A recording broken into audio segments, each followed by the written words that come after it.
સુરત નવી સિવિલ હોસ્પિટલમાં એક કિડનીના દર્દીના મોત બાદ ભારે હોબાળો મચ્યો છે। મૃતકના પરિવારજોને હોસ્પિટલ સ્ટાફ અને ડોક્ટરો સામે ગંભીર આક્ષેપ કરતા જણાવ્યું કે ડાયાલિસિસ માટે લાવવામાં આવેલ દર્દીને યોગ્ય સારવાર આપવામાં ન આવી અને ડોક્ટરોની બેદરકારીના કારણે તેમનું મૃત્યુ થયું છે। ઘટના બાદ હોસ્પિટલમાં તંગદિલીનો માહોલ સર્જાયો હતો। મૃતકના પરિવારજનોની લાગણીઓ ઉકળી પડતા તેમણે ડોક્ટરો સામે નારાજગી વ્યક્ત કરી હતી અને તપાસની માંગ ઉઠાવી હતી।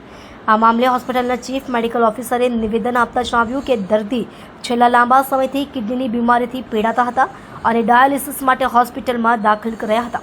તેમને તાત્કાલિક સારવાર આપવામાં આવી હતી, તેમ છતાં તેમની તબિયત વધુ ખરાબ થતાં તેમને બચાવી શકાયા ન હતા। હોસ્પિટલમાં ભારે હોબાળાની સ્થિતિને ધ્યાનમાં રાખી સુરક્ષા વ્યવસ્થા કડક કરી દેવામાં આવી છે।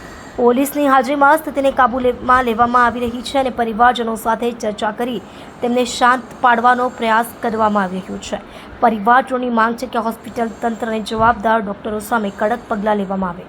આરોગ્ય વિભાગ તરફથી પણ આ મામલે પ્રાથમિક તપાસ શરૂ કરે હોવાનું સૂત્રો જણાવી રહ્યા છે। વિડીયો વાયરલ થયો છે કે દર્દીના પરિવારજનો આરોપ કરી રહ્યા છે ડોક્ટરની બેદરકારીના કારણે મોત થયું છે, શું હકીકત?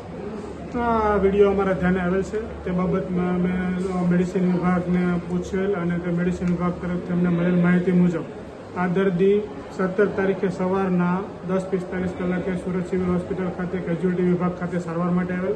દર્દી નામે કૃષ્ણા સિરસાટ, તેની ઉંમર 41 વર્ષની હતી, ગભરામણ અને શ્વાસ લેવાની તકલીફ સાથે સારવાર માટે આવેલ, જેમને ફરજ પરના ઇમરજન્સી તબીબી ડૉક્ટરોએ જોઈ તપાસી સારવાર ચાલુ કરેલ અને તેને બાયપેપ મશીન ઉપર રાખી અને સારવાર ચાલુ કરેલ। દર્દીને ઇતિહાસ પૂછતા જણાવેલ કે તેમને કિડનીની બીમારી હોય તેને ડાયાલિસિસ પણ ચાલુ છે છેલ્લા 3 મહિનાથી અને તેને અઠવાડિયામાં 3 વખત ડાયાલિસિસ કરાવવું પડે છે।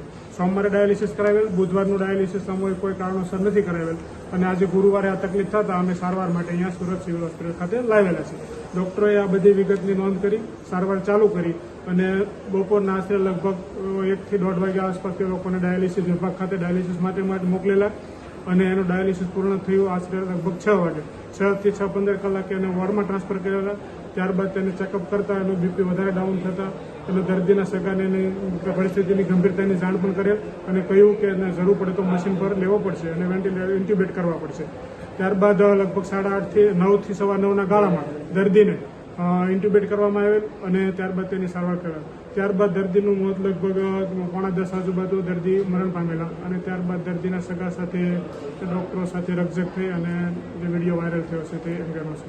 સર, વિડીયોમાં ગંભીર આરોપો છે કે તબીબના કારણે મોત થયું? નહીં, એવી તો અમે એના વિશે હું કોઈ કોમેન્ટ નહીં કરું, પણ દર્દીઓના જે સારવાર કરનાર ડૉક્ટર છે તેની સાથે અમે વાતચીત કરતા તે લોકોએ આ હકીકત જણાવેલી।